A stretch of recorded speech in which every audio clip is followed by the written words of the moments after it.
With a thin film, you can get results that are sort of like diffraction. So we talk about them in the same context. It's not exactly diffraction that's happening, but you get similar results and you can think about them using similar theoretical tools that we've developed for refraction.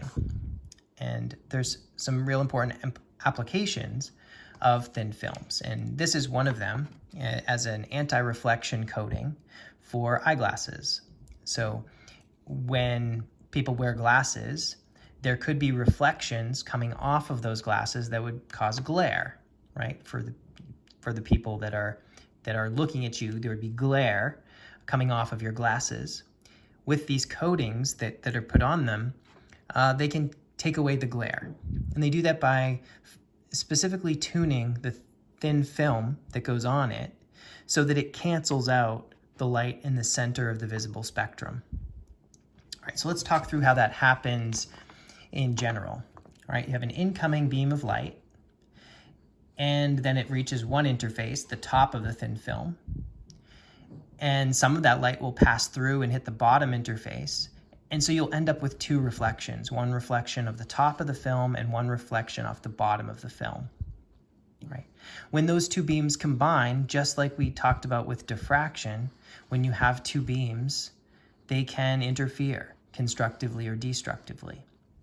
And so in this example, we want to tune the thickness of the film so that we get destructive interference between these two reflections. So essentially, this reflection cancels this reflection, and then you get nothing coming out.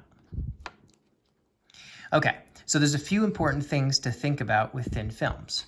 One is that when we talk about wavelength, what we need to be specific about is the wavelength inside the film, and it changes.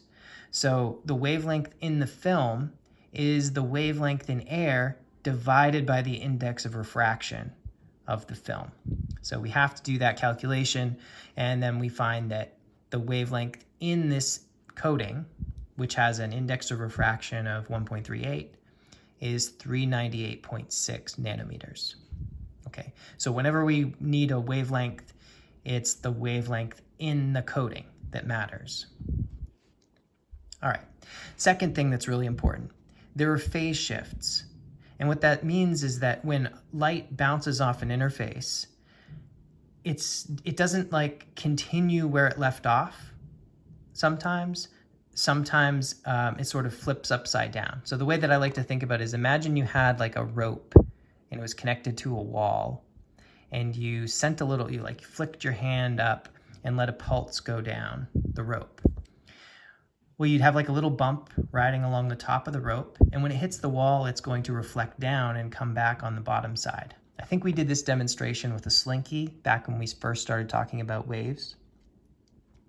Well, that was a phase shift, right? It was on top of the rope, and then it came back on bottom of the rope. Well, those phase shifts means there's a change in like where the crests and troughs are of the wave, and so we need to account for them. In this example here, we actually end up with two phase shifts, one at the top and one at the bottom. You'll get a phase shift anytime you go from a low index into a high index. So this is a lower index of 1 into 1.38. So this reflected beam will be phase shifted.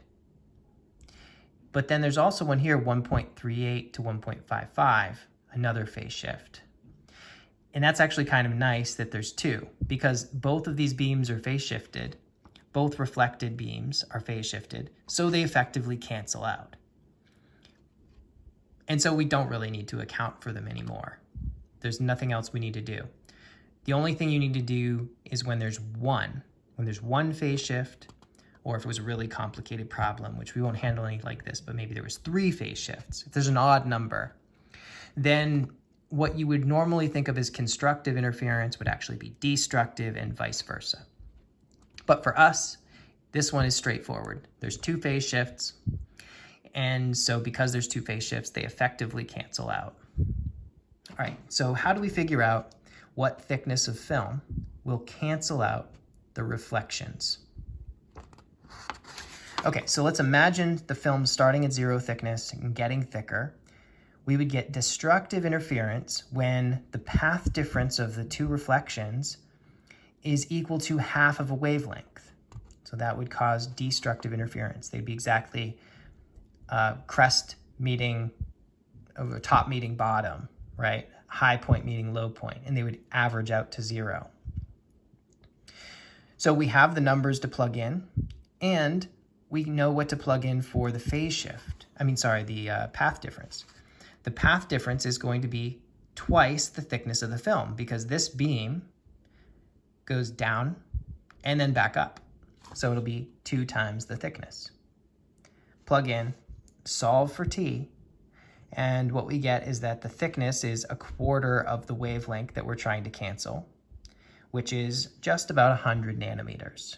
So if we put 100 nanometer coating of this index of refraction material, then it will effectively cancel out light that has a 550 nanometer wavelength in the air, and we won't get any reflections of it off of the surface of the lens.